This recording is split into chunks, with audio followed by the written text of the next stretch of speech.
కొన్ని నెలల క్రితం దుర్గ్ అనే ఒక ఊరి పొలిమేరలో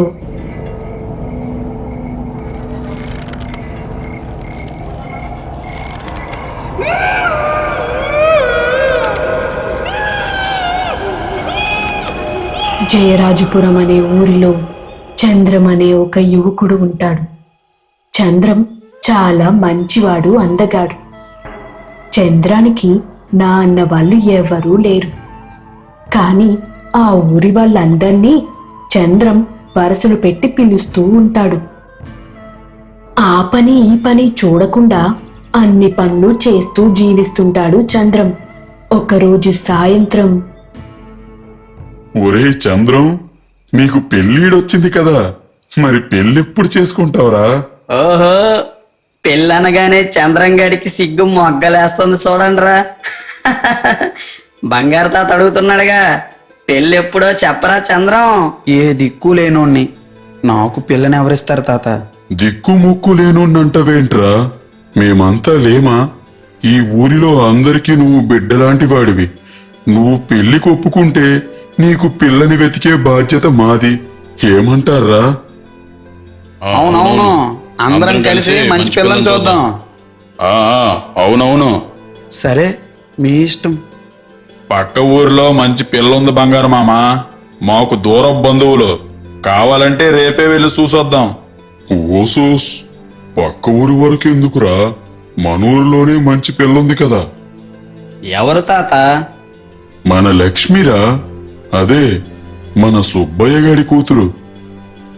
అలా మరుసటి రోజు బంగారు తాత, చంద్రం, ఇంకొంతమంది ఊరి పెద్దలు అందరూ సుబ్బయ్య గారి అమ్మాయి లక్ష్మిని చంద్రానికిచ్చి పెళ్లి చేయమని అడగడానికి వెళ్లారు. చంద్రం చిన్నప్పటి నుండి మనకు తెలుసు, గుణవంతుడు, లక్ష్మికి అన్ని విధాలా తగినవాడు. లక్ష్మికి ఇష్టమైతే మాకేం అభ్యంతరం లేదు. ఏమమ్మా లక్ష్మి, నీకిష్టమేనా చంద్రాన్ని పెళ్లి చేసుకోవడం? నాకు ఇష్టమే తాత. నాకు కూడా ఇష్టమే తాత. అలా ఇరువురికి నచ్చి చంద్రం లక్ష్మిల పెళ్లిని ఊరి పెద్దలందరూ ఘనంగా జరిపిస్తారు. సుబ్బయ్య తన కూతుర్ని చంద్రంతో కాపురానికి పంపించి తనకి ఉన్న 2 ఇళ్లలో ఒక ఇంటిని చంద్రానికి ఇస్తాడు. కొత్త దంపతులు ఇద్దరు ఆ ఇంట్లో కాపురం ఉంటారు. మరుసటి రోజు పక్క ఊరిలో ధనవంతుల పెళ్లి ఒకటి ఉందని దాని ఊరేగింపులో పల్లకి మోయడానికి వస్తావా అని కొందరు చంద్రాన్ని అడుగుతారు. దానికి చంద్రం సరే అంటాడు. ఏమండి, మన పెళ్ళై 2 రోజులు అయ్యింది. మీ పెళ్లి బొట్టు కూడా ఇంకా జరగలేదు. ఈ సమయంలో ఊరు పొలిమేర దాటి బయట ఊరు వెళ్ళడం అంత మంచిది కాదేమో అండి. లక్ష్మి, పల్లకి మోయడానికి వెళితే మంచిగా భోజనం పెడతారు. పిండి వంటలు బోలెడు ఉంటాయి. పైగా ధనవంతుల పెళ్ళంటే డబ్బులు కూడా బాగా ఇస్తారు. ఒక పూటలో నాకు వారం రోజుల కూలి వస్తుంది. సరేనండి, మీ ఇష్టం. క్షేమంగా వెళ్ళిరండి. అలా చంద్రం, శ్రీనుగాడు మిగతా వాళ్ళంతా ఖాళీ పల్లకి మోసుకొని పక్క ఊరికి బయలుదేరి వెళ్తారు. ఆ ఊరి జమీందారు గారి ఇంట్లో పెళ్లి అంగరంగ వైభవంగా జరుగుతుంది. పల్లకిలో పెళ్లి కొడుకు పెళ్లి కూతుర్ని ఊరంతా ఊరేగిస్తున్నారు.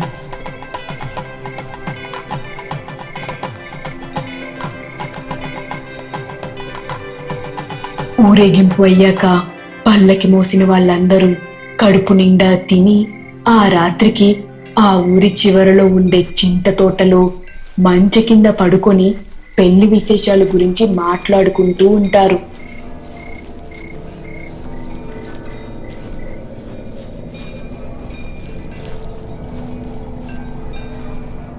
అబ్బా, ఏరా శ్రీను, భోజనం భలే గొప్పగా ఉంది కదరా? ఆహా, అద్భుతం రా.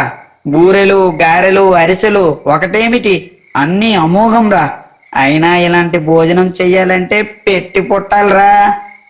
జమీందార్ గారా మజాక తస్సాదియ్యా, ఇలాంటి భోజనం జన్మలో తినగలంరా మనం?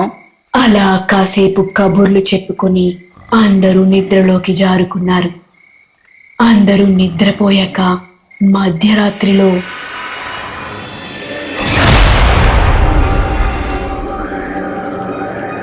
గాల్లో నుండి ఒక పెద్ద దెయ్యం వచ్చి చంద్రం పడుకున్న చోటుకి వెళ్ళి, అబ్బా ఎంత అందంగా ఉన్నావురా, నువ్వు అచ్చం పెళ్లి కొడుకులా ఉన్నావు, ఇక నువ్వేనా మొగుడివి, నేనే నీ పెళ్ళాన్ని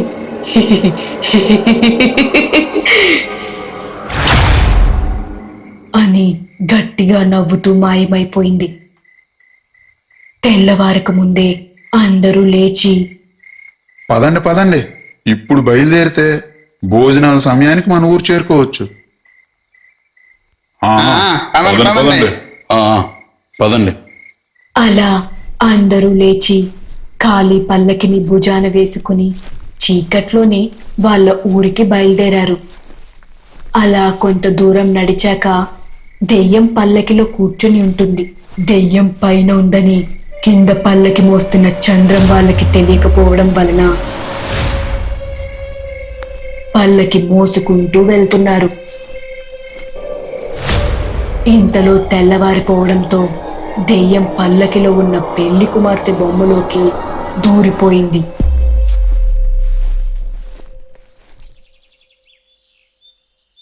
పల్లకి మోస్తూ వస్తున్న చంద్రం వాళ్ళకి లక్ష్మి ఎదురుగా వచ్చి, ఏమండి, ప్రయాణం బాగా జరిగిందా? హా, బాగా జరిగింది లక్ష్మి. నీకు ఆ పెళ్లి గురించి, ఆ ఊరి వైభోగం గురించి బోలెడు విషయాలు చెప్పాలి. అవునా, సరేలేండి, వచ్చి ముఖం కడుక్కోండి, అన్నం తిందరు గాని. అలా పల్లకిని చంద్రం ఇంటి వెనుక కొట్టెంలో పెట్టి ఎవరింటికి వాళ్ళు వెళ్ళిపోయారు.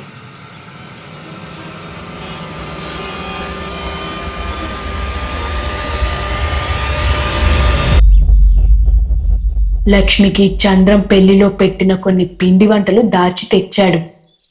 అవి అన్నీ లక్ష్మి తిని చాలా బాగున్నాయని సంబరపడిపోయింది.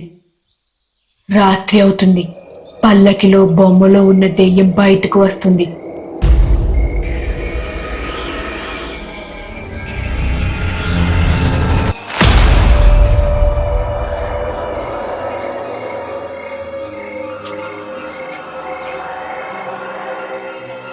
అంటే చంద్రంకి పెళ్ళయిందా? నేను ఒప్పుకోను. అతను నా మొగుడు, నాకు నచ్చిన, నేను మెచ్చిన మొగుడు. వాడి పెళ్ళాన్ని ఎలాగైనా చంద్రానికి దూరం చెయ్యాలి అని కోపంతో నిద్రపోతున్న లక్ష్మిని దెయ్యం ఆవహిస్తుంది. లక్ష్మి కళ్ళు ఎర్రగా చింతనిప్పుల్లా మారుతాయి. పొద్దున్న లేవగానే చంద్రం లక్ష్మితో, లక్ష్మి, ఈ ఆల ఆ కర్ణం గారి తోటలో బోలెడు పని ఉంది, తొందరగా చెద్దన్నం పెట్టు. హా, ఎప్పుడు నీకు తిండి కొడదేనా? నా స్నేహితులందరికీ మంచి మొగుళ్ళు దొరికారు, నాకు దొరికాడు తిండిపోతోగుడు. ఏ లక్ష్మి, ఏమంటున్నావు? మిమ్మల్ని అనలేదులేండి, నా కర్మను అనుకుంటున్నాను. ఏమైంది నీ కర్మకి? హా, ఏమైంది? మిమ్మల్ని పెళ్లి చేసుకొని నా కర్మ కాలిపోయింది. నేనంటే నీకు ఇష్టమంటేనే కదా పెళ్లి చేసుకున్నా, ఇప్పుడు ఏమైంది ఇలా అంటున్నావు? నువ్వంటే నాకు అస్సలు ఇష్టం లేదురా సన్నాసుడా. ఏంటి, ఇష్టం లేదా? నేను సన్నాసోడ్నా? ఇష్టం లేదు, ఇష్టం లేదు, ఇష్టం లేదురా సన్నాసోడా.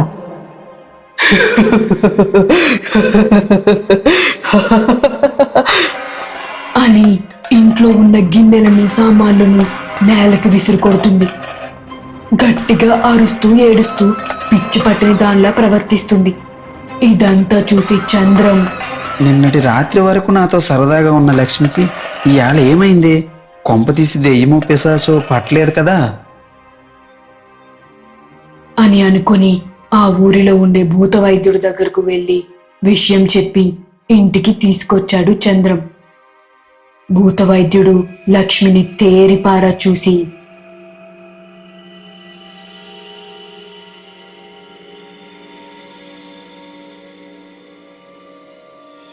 ఏయ్, ఎవరు నువ్వు?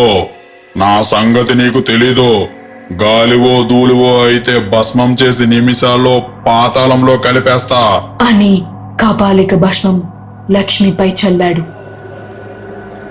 దెయ్యం తన అసలు రూపంలోకి వచ్చి భూత వైద్యుడిని గిరాగిరా తిప్పి విసిరేసింది.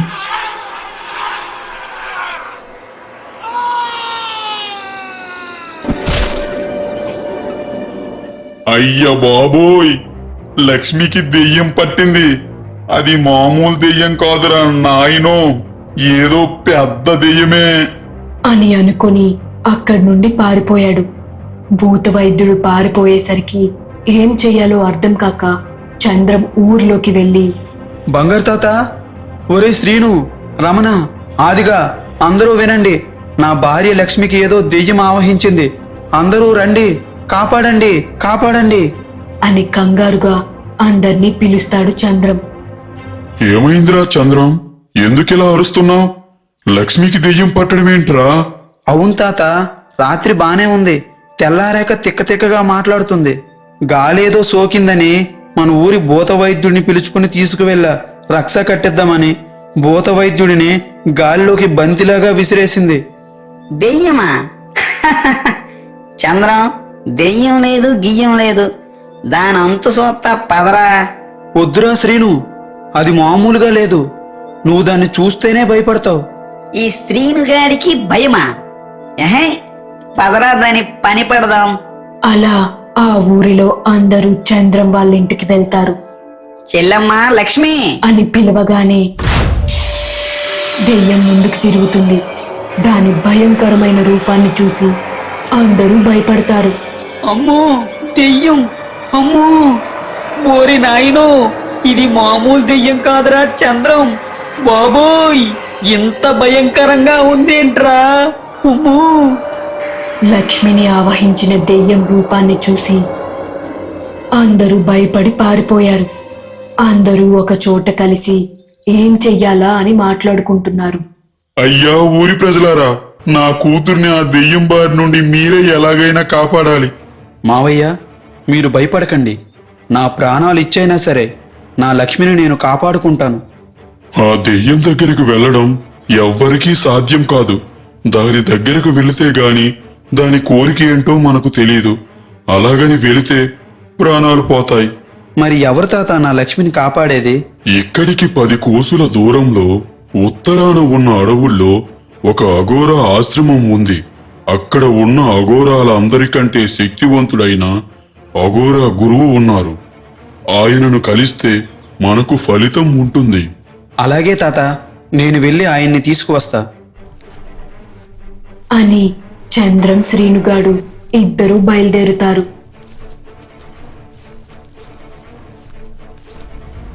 అఘోర స్వామికి జరిగింది అంతా చెప్పి ఆ దెయ్యం నుండి తన భార్యని కాపాడమని అడుగుతాడు చంద్రం. సరేనని అఘోర స్వామి చంద్రంతో పాటు ఆ ఊరిలోకి వస్తాడు. దెయ్యం దగ్గరకు వెళ్ళి దెయ్యాన్ని చూస్తాడు.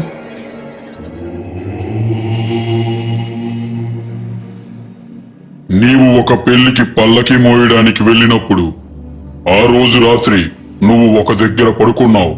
ఆ చోటులోనే ఒక పెళ్లి కాని అమ్మాయి ఆత్మ నిన్ను చూసి మోహించింది. తనకి పెళ్లి కాలేదు కనుక నిన్నే పెళ్లి కొడుకులా తన భర్తలా అనుకుంది. పైగా నీకు అప్పటికి పెళ్ళయి 2 రోజులే అయ్యింది. నీ ఒంటికి రాసిన పసుపు, నీ ముఖంపై ఉన్న దిష్టి చుక్క కూడా ఇంకా వదలలేదు. అందుకే కొత్తగా పెళ్ళైన వధూవరులను 11 రోజుల పాటు ఊరి పొలిమేర దాటవద్దు అంటారు. నువ్వు నిగనిగలాడుతూ ఆ దెయ్యానికి ఒక పెళ్లి కొడుకులా కనిపించావు. అందుకే నిన్ను వశపరుచుకోవాలని మీరు మోసిన పల్లకిలో ఒక బొమ్మలోకి ప్రవేశించి ఆ రాత్రి నీ భార్యను ఆవహించింది. అందుకే రాత్రి వరకు మామూలుగా ఉన్న లక్ష్మి ఆ దెయ్యం ఆవహించిన తరువాత నీతో వింతగా ప్రవర్తిస్తుంది. నీకు పెళ్ళవ్వలేదు అని ఆశపడిన దెయ్యానికి నీకు పెళ్ళయింది, భార్య ఉందని తెలిసి ఎలాగైనా నీ భార్యను నీ నుండి వేరు చేయాలని ప్రయత్నించింది. అందుకే నిన్ను తిడుతూ మాట్లాడింది. స్వామి, మరి ఆ దెయ్యం నుండి నా భార్యను కాపాడడం ఎలా? అది తెలియాలంటే ఆ దెయ్యం కోరికేంటో తెలుసుకోవాలి అని మంత్రాలు చదువుతూ దెయ్యం దగ్గరకు వెళ్తాడు స్వామీజీ. జం జం జగంబం జం జం జగంబం భూత ప్రాత ఆత్మ స్వాధీనం, భూత ప్రాత ఆత్మ స్వాధీనం. అలా మంత్రాలు చదవగానే దెయ్యం లక్ష్మి శరీరం నుండి విడిపోయి గాలిలో ఎగురుతూ ఉంది. లక్ష్మి స్పృహ తప్పి పడిపోయింది. దెయ్యాన్ని స్వామీజీ, ఎవరు నువ్వు? నీకు ఏం కావాలి? నా పేరు వాణి. నాకు యుక్త వయసు వచ్చినప్పటి నుండి పెళ్లిపై ఎన్నో కలలు కన్నాను. ఒక అందమైన వాడిని పెళ్లి చేసుకోవాలి అనుకున్నాను. కానీ మా వాళ్ళు నాకంటే వయసులో చాలా పెద్దవాడైన ఒక ముసలోడికి ఇచ్చి పెళ్లి చేయాలని చూశారు. నాకు అది ఇష్టం లేక మా ఊరి చివర చింత చెట్టుకి ఉరివేసుకొని చచ్చిపోయాను. మరి లక్ష్మిని ఎందుకు ఆవహించావు? నాకు తొలి చూపులోనే నచ్చినవాడు చంద్రం ఒక్కడే. అందుకే అతన్ని నా వాడిని చేసుకోవాలని అతని భార్యలోకి ప్రవేశించా. నువ్వు తప్పు చేస్తున్నావు. పెళ్ళైన వాడిని కోరుకోవడం తప్పు. పైగా అతను మనిషి, నువ్వు ప్రాతాత్మవి. మర్యాదగా లక్ష్మిని విడిచిపెట్టి వెళ్ళిపో. నా కోరిక తీరకుండా నేను వెళ్ళను. నిన్ను లక్ష్మి నుండి వేరు చేసిన నాకు నిన్నంతం చేయడం పెద్ద పని కాదు. మర్యాదగా ఇక్కడి నుండి వెళ్ళిపో అని స్వామీజీ అనగానే, నా శక్తిని తక్కువ అంచనా వేయకు. నేను మళ్ళీ లక్ష్మి శరీరంలోనికి ప్రవేశించగలను అని ఆ ఇంట్లో ఉన్న వస్తువులను తన శక్తితో చెల్లా చెదురు చేసింది. దాని దాటికి ఎవ్వరూ తట్టుకోలేకపోయారు. చంద్రం, ఈ ప్రాతం అతి శక్తివంతమైనది. పెళ్లిపై తీరని కోరికతో చనిపోయింది కాబట్టి దానికి ప్రాతశక్తి ఎక్కువగా ఉంది. దాని కోరిక తీరకపోతే నీ భార్య ప్రాణాలతో పాటు చాలా మంది ప్రాణాలు కోల్పోతారు. వాణి, నీ కోరికేంటో చెప్పు, నేను నెరవేరుస్తా. నువ్వు నన్ను పెళ్లి చేసుకోవాలి. అప్పుడే నా కోరిక తీరి నా ఆత్మకు శాంతి కలుగుతుంది. చెప్పానుగా అతను మనిషి, నువ్వు ప్రాతాత్మని. నిన్ను ఎలా పెళ్లి చేసుకుంటాడు? కనీసం నిన్ను తాకడానికి కూడా నీకు శరీరం లేదు. నువ్వు ఒక ఆత్మవి, గాలివి. నేను లక్ష్మి శరీరంలోనికి ప్రవేశిస్తా. అప్పుడు నా మెడలో తాళి కట్టమనండి చంద్రాన్ని. అలా చేస్తే నా భార్యని విడిచిపెడతావా? చంద్రం, ఒకసారి ఒక శరీరం నుండి విడిపోయిన ఆత్మ మళ్ళీ బలవంతంగా అదే శరీరానికి ప్రవేశిస్తే ఆ మనిషి చనిపోతారు. అది సాధ్యం కాదు. మరి ఎలా స్వామి ఆ దెయ్యం కోరిక తీర్చిన ఆ భార్యను కాపాడుకునేది? దానికి ఒక్కటే మార్గం. ఏంటి స్వామి అది? వాని శరీరం ఎలాగో లేదు కాబట్టి ఆమె రూపంలో ఉన్న ఒక మైనపు బొమ్మను చేసి అందులోకి ఆమె ఆత్మని ప్రవేశపెట్టి ఆ బొమ్మకి తాళి కట్టడమే. ఇదే దీనికి పరిష్కారం. వాణి, దీనికి నువ్వు ఒప్పుకుంటావా? ఒప్పుకుంటాను. మళ్ళీ ఎప్పుడు లక్ష్మీ శరీరంలోకి రానని మాటివ్వు. మాట ఇస్తున్నా. నా కోరిక తీరాక నేను లక్ష్మీ శరీరంలోనికి ప్రవేశించను. అలా అఘోర స్వామి తన శక్తితో వాణి రూపంలో ఉన్న మైనపు బొమ్మని తయారు చేసి వాణి ఆత్మను అందులోకి పంపిస్తాడు. ఆ బొమ్మకు చంద్రం తాళి కడతాడు. చంద్రం తన మెడలో తాళి కట్టగానే వాణి ఆత్మ శాంతించింది, వెళ్ళిపోతుంది. స్వామి, ఆ దెయ్యమికి ఎప్పుడూ రాదు కదా? దెయ్యం ఒకసారి మాటిస్తే మళ్ళీ ఎప్పటికీ తిరిగి రాదు. నేను వెళ్ళి వస్తా. స్వస్తి. స్వామీజీ చేసిన సహాయానికి చంద్రం, లక్ష్మి, ఆ ఊరి ప్రజలందరూ ఆయనకు కృతజ్ఞతలు చెప్పారు. అలా స్వామీజీ దయ వల్ల దెయ్యం పీడపోయి లక్ష్మి, చంద్రం హాయిగా జీవించారు.